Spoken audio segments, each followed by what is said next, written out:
माननीय मोदीजींनी 19च्या मॅनिफेस्टोमध्ये त्यांच्या लिहिलं होतं आणि आज त्यांनी ते करून दाखवलं.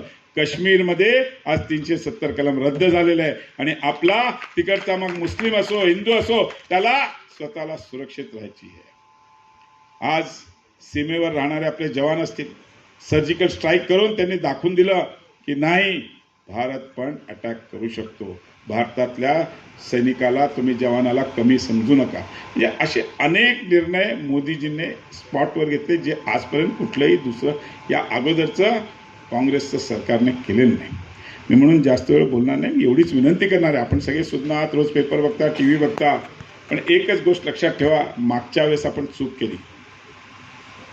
आपण मतदानाला गेलो नाही, कमी मतदान झालं आणि आत्ताच ताईंनी बोलता बोलता सांगितलं की त्यांचं पर्सेंटेज जास्त होते आणि ते पर्सेंटेज झाल्यामुळे मागच्या वेळेस आपल्याला MIMचा खासदार निवडून आला आणि त्यामुळे 5 वर्षात ज्या आपल्या या छत्रपती संभाजीनगरमध्ये जो विकास व्हायला पाहिजे होता तो विकास होऊ शकला नाही. आज मोदीजींकडे विहीर आहे, मोठी विहीर आहे, त्या विहिरीतून आपल्याला छत्रपती संभाजीनगरला पाणी आणायचं आहे. पाणी आल्याशिवाय विकास कसा होणार?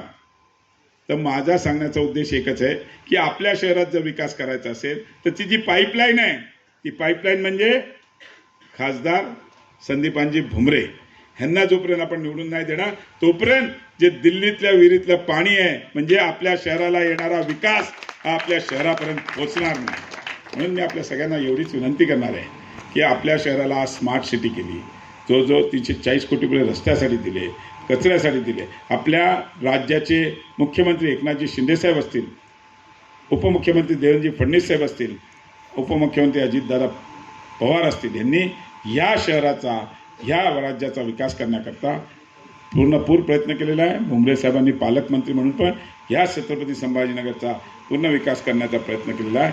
म्हणून मी आपल्याला पुन्हा एकदा विनंती करतो की 13 तारखेला आपल्या सर्वांचे लाडके संदीपानजी भुमरे साहेब यांना यांच्या धनुष्यबाण या निशाणीवर मतदान करून भरघोस मताने त्यांना निवडून द्या आणि आपल्या या शहराचा विकास करायला आपण मदत करा.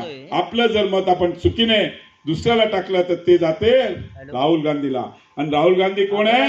ज्याने 370 कलम रद्द करण्याचा विरोध केला, ज्याने राम मंदिराला विरोध केला, ज्याने महिला आरक्षणाला विरोध केला, प्रत्येक गोष्टीला ज्याने विरोध केला त्याला आपलं मत जाईल. म्हणून माझी आपल्याला हात जोडून विनंती आहे की आपलं 13 तारखेचं मत हे धनुष्यबाणाला म्हणजेच भुमरे साहेबाला आणि भुमरे साहेबाला म्हणजेच मोदीजींना पंतप्रधान करण्याकरता आपण मतदान करावं हीच आपल्याला विनंती करतो आणि थांबतो. जय हिंद, जय महाराष्ट्र. मी परवानगी सर व्यासपीठाची घेतो. मला